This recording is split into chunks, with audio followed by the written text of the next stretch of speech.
Are you concerned about a looming trade war with China?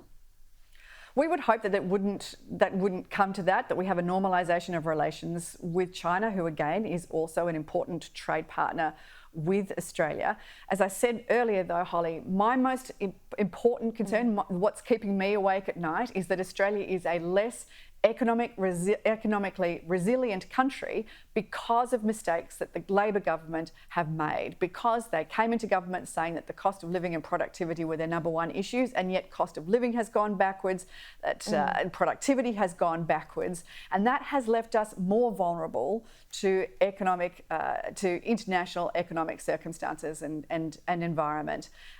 Because we have failed to get inflation down, because we've failed to get interest rates down, and we're still seeing inflation not expected to get back to band now until the end of 2026 in a sustainable way, that should be our number one concern. This has been a failure of this government to focus on what's important, not just to our, to ordinary Australians who are feeling it in their pocket, but also to our economic prosperity for the future in Australia.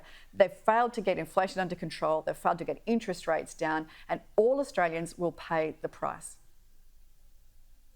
I mean, I was just going to ask you that about potentially a rate cut soon here. I mean, lots of people would be hoping for that because of lower inflation and the UK and US cutting rates just last week. Jane, we do have to wrap things up, but I want to get your thoughts on something. It's been revealed Anthony Albanese's public sector splurge has cost taxpayers an extra $5 billion. Now, Public Service Minister Katie Gallagher defended these numbers, saying that the Albanese government had been rebuilding the Australian public service after a decade of neglect by the former coalition government. What do you say to that?